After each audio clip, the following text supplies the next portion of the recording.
मित्रों नमस्कार। मैं हूं राकेश कुमार। आप देख रहे हैं मताभिमत। मित्रों, बिहार में भूमि सर्वेक्षण चल रहा है और जब भूमि सर्वेक्षण शुरू हुआ तो तमाम कागजों को खंगालने का काम भी चालू हो गया।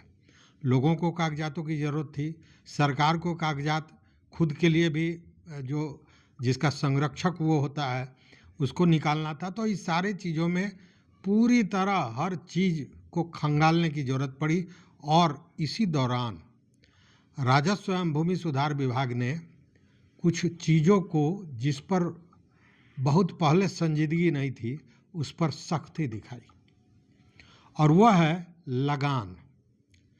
मतलब कि जो लगान लोगों पर बकाया है उसको वसूलने की कार्रवाई बड़ी तेजी से होने जा रही है और बाज़ाब्ता इसका आदेश भी दिया जा चुका है। ये जो लगातार आप देख रहे होंगे भूमि एवं राजस्व विभाग में समीक्षाएं हो रही हैं, तो इस समीक्षा के दौरान ये सारी चीज़ें बाहर आई। अब इसको लेकर बहुत से ऐसे लोग हैं, लगान के बकायेदार हैं, जो आप भी हो सकते हैं। हो सकता है आपको जानकारी भी नहीं हो, लेकिन आप हो सकते हैं। लेकिन जो चिन्हित किए गए हैं उन लोगों पर कानूनी डंडा चलेगा और इसके लिए बाज़ाब्ते जो सचिव हैं जय सिंह, उन्होंने सारे लोगों को इसका लिस्ट बनाने को कह दिया है। अब हर अंचल से 25 बड़े बकायेदारों का नाम की सूची तैयार करनी है। वहीं जिला स्तर पर 10 बड़े बकायेदारों का नाम सूचीबद्ध करना है। अब आप सोच रहे होइएगा कि भाई ये इतने बड़े बड़े बकायेदार हो कैसे गए।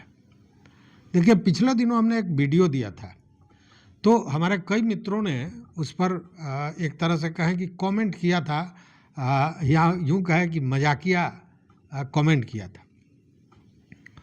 मैंने ये कहा था कि आपने एक ज़मीन खरीद लिया, कहीं खेती की ज़मीन, और उस पर घर बना दिया। बाद में वो ज़मीन वो जो जगह है वो डेवलप किया और उसमें आपने एक फैक्ट्री बैठा दिया, तो क्या होगा? सच पूछिए तो आप गैर कानूनी काम कर रहे हैं, क्योंकि वह ज़मीन पहले कृषि योग्य थी, मतलब कृषि श्रेणी में वह ज़मीन थी। जब आपने घर बनाया तो वो आवासीय श्रेणी में आ गई। कृषि श्रेणी का लगान अलग होता है, आवासीय श्रेणी का लगान अलग होता है। लेकिन इससे भी ऊपर चले आइए तो बाद में आपने क्या किया कि उस पर एक व्यापारिक प्रतिष्ठान बना दिया। और व्यापारिक प्रतिष्ठान का मतलब कि वो व्यावसायिक भूमि हो गई। और यह जो श्रेणी परिवर्तन है यह बाज़ाब्ता कराना पड़ता है।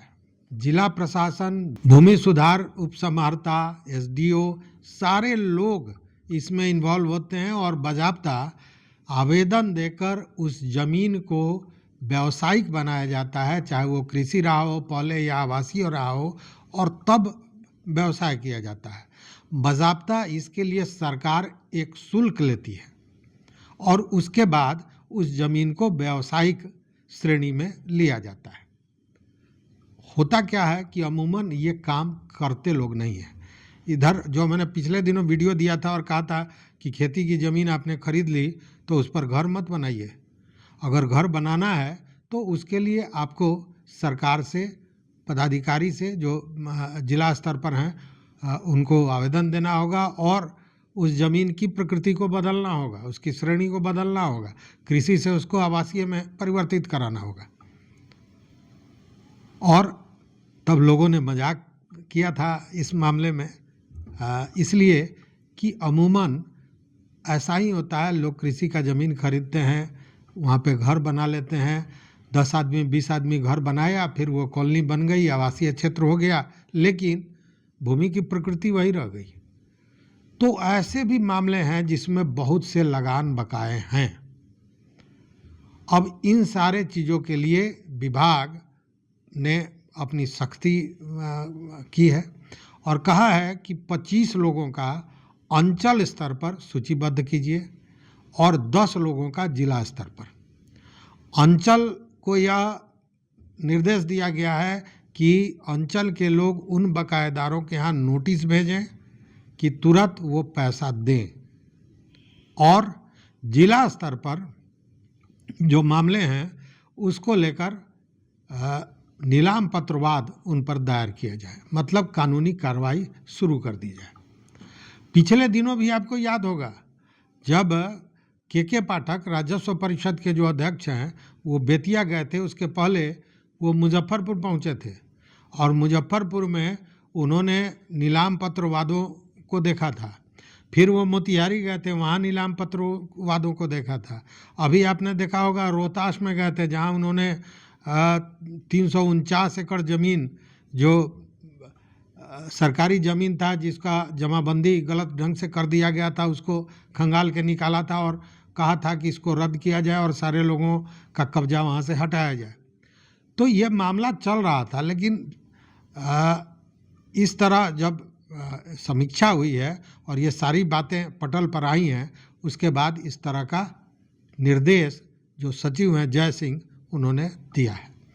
अब इन लोगों पर जो भी बकायेदार हैं उन पर कार्रवाई होगी। हालांकि जो के पाठक हैं उन्होंने उस समय ये कहा था कि बजाबते डुगडुगी लेकर, मतलब वो ड्रम बजाकर गांव में जाइए और गांव के लोगों को बताइए कि यह व्यक्ति, मतलब घोषणा बजाबते डुगडुगी बजाकर यह बात कही जाए कि फलाना आदमी, मान लीजिए कि हमारे पर बकाया है, तो मेरे गांव में जाइए, मेरे मोहल्ले में, मेरे घर के पास, और वहाँ पे डुगडुगी बजाकर पूरे गांव में बताइए कि भाई ये राकेश कुमार जो है ये बकायेदार है, सरकार का पैसा लेकर बैठा हुआ है, इसको अगर ये नहीं जमा करता है तो इस पर कानूनी कार्रवाई की जाएगी। मतलब कि एक सामाजिक रूप से भी दबाव देने की बात कही गई थी, लेकिन अब तो वो कानूनी रूप भी ले रहा है और कानूनी डंडा अब चलेगा।